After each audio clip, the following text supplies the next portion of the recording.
Salutare prieteni, astăzi vorbim despre o nouă lanternă de la LED Lancer, este vorba de modelul H6R.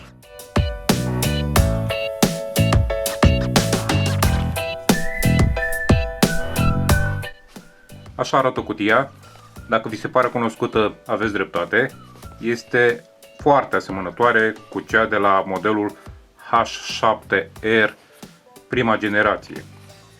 Aceasta se vrea însă a fi un model nou, modelul H6R. Vom vedea exact cât de nou sau cât de vechi este. Pe ambalaj găsim faptul că avem o putere maximă de 200 de lumeni, avem o bătaie maximă de 120 de metri și o autonomie maximă de 40 de ore. Știm cum se măsoară autonomia sau cum măsoară cei de la LED Lancer. Spunând autonomie maximă înseamnă că atunci când folosim cea mai mică treaptă a lanternei de lumină, până când lumina va ajunge la puterea de 1 lumen, vor trece 40 de ore.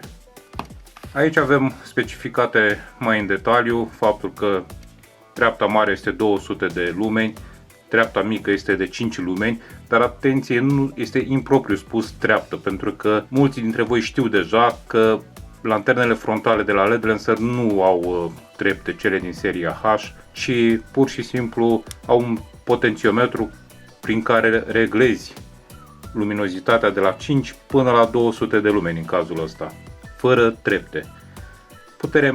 Distanță maximă 120 de metri la lumină maximă, iar la putere mică avem maxim 20 de metri.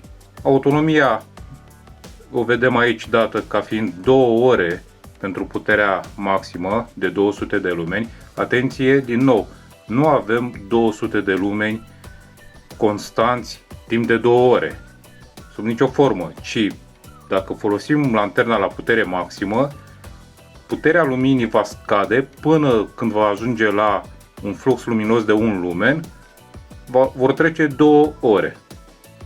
Așa și aici, cum spuneam mai devreme, dacă folosim la puterea cea mai mică de 5 lumeni, până când va ajunge la 1 lumen vor trece 40 de ore. Standardul de protecție la apă este IPX4. Detalii despre aceste standarde găsiți pe site-ul nostru. Pe scurt, o putem folosi pe timp de ploaie fără nicio problemă. Haideți să desfacem lanterna, sau mai exact cutia, și să vedem ce găsim înăuntru. Ei bine, am desfăcut cutia, iată ce găsim înăuntru. Începem cu hârțogăraia. Acesta este manualul, simplu. Acesta este un mini catalog cu alte produse LED Lancer și diverse alte informații în diverse limbi. Husa, care este identică cu cea de la modelul H7R prima generație, pentru că H7R2 nu mai vine cu husă. Dăm husa la o parte și cablul de încărcare, care este identic cu cel de la H7R prima generație, lanterna care seamănă izbitor cu modelul H7R prima generație și acumulatorii, care din nou sunt identici cu cei de la H7R prima generație. Practic au venit pe piață cu modelul H7R și îl prezintă ca fiind o nouă lanternă numită H6R. Însă ce are cu adevărat în plus față de H7R prima generație este această bandă suplimentară, care opțional o putem agăța deasupra, să treacă deasupra creștetului capului. La H7R prima generație nu exista această bandă. Deci asta este chestia în plus. Și ca să vedem mai exact cam care ar mai fi diferențele, o să ne uităm la un H7R prima generație. Iată, acesta este H7R-ul inițial. Și vedem cam ce diferențe sunt. Aici nu prea sunt diferențe. Banda arată la fel, culorile folosite sunt la fel. Capul lanternei, butonul este în același loc, sunt foarte similare. Același sistem de focusare, având acest ledier, da, se rotește înainte și într-o parte și în alta și iese capul lanternei pentru focusare și butonul de pornire a lanternei situat pe partea de sus al acestui cap.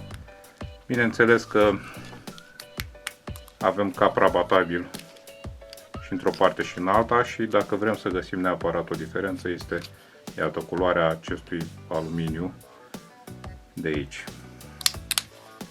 În rest, lanterna arată identic, nici nu știi care e una și care e alta, dacă le pui una lângă alta, nu poți să îți dai seama. Ce diferă cu siguranță LED-ul. Iată. Acesta este H6R și vedem că este un LED diferit. Nu știm ce LED este pentru că cei de la LED Lancer nu specifică exact tipul LED-ului. Este cu siguranță un LED Cree, dar de o generație ceva mai nouă decât în cazul modelului H7R. După cum putem vedea, lanternele sunt absolut identice, nici nu-ți dai seama care e una și care e alta. Deci dacă ar fi să găsim într-adevăr o noutate, ar fi LED-ul, care este de o generație ceva mai nouă decât H7R, generația veche. Vedem de asemenea că capacul din spate este la fel, din cauciuc, și vine cu acești acumulatori care sunt identici cu cei de la H7R din prima generație, nickel metal hydride. Încărcătorul este același, mai exact cablul și mufa. Mufa aceasta vine introdusă aici. Aceasta în orice sursă cu mufă USB pentru a reîncărca lanterna. Vom pune 3 baterii ca să putem porni lanterna. Avem grijă să păstrăm polaritatea. Punem acest capac la loc. E foarte simplu de pus. Ar mai fi o diferență, observ, la banda elastică. Are această margine din silicon, asta care lucește aici. La modelul anterior nu exista așa, deși culorile sunt la fel, e la fel de lată banda, însă modelul vechi nu avea aceste margini din silicon și probabil că îi oferă totuși o rezistență în timp ceva mai bună. Se știe că în timp se lărgea banda de la prima serie de la H7R. Acum probabil că este mai rezistentă în timp, rămâne de văzut. Am introdus bateriile. Ca să pornim lanterna nu facem decât să apăsăm pe butonul de aici de deasupra. Focusarea se face simplu din acest levier. Este foarte ușor de focusat. Cursa este foarte scurtă și eficientă. Puteți să vă dați cât de cât seama cam cum se focusează. E simplu. Iar pentru a regla puterea luminii folosim acest potențiometru, exact ca la H7R din prima generație, la minim și la maxim. Reglăm exact cât dorim noi. Da? Lanterna nu are alte funcții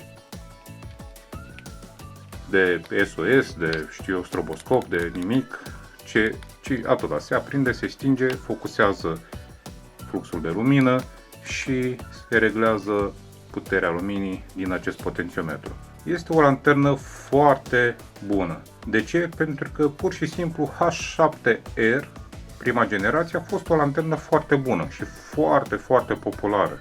Foarte mulți au apreciat acel model, de aceea avem convingerea că și acest model va fi destul de popular, ținând cont că vine cu un preț ceva mai mic decât actuala generație a modelului H7R, respectiv H7R2. Dacă ar fi să fim cârcotași, nu ni se pare chiar la fel de inovatori cum erau cândva cei de la LED Lancer. Să vii practic cu un model vechi, să-i dai o altă denumire și să-l prezinți ca fiind un model nou, nu sună foarte bine. Dar asta nu înseamnă că lanterna nu este o lanternă foarte bună și suntem convinși că mulți dintre voi o veți aprecia, cu atât mai mult cu cât acest model, spre deosebire de H7R2, vine și cu această husă. Spun asta pentru că mulți au întrebat de ce nu au mai făcut o husă pentru H7R2, n-am primit niciun răspuns, nici noi la rândul nostru. Iată că pentru husele care probabil le mai aveau deja, au scos din nou această lanternă. Este categoric o lanternă pe care noi o recomandăm în continuare și detalii complete despre ea și alte modele de lanterne găsiți pe site-ul nostru lanterneprofesionale.ro. Nu uitați să ne dați un like, să vă abonați la canalul nostru și până data viitoare, numai bine!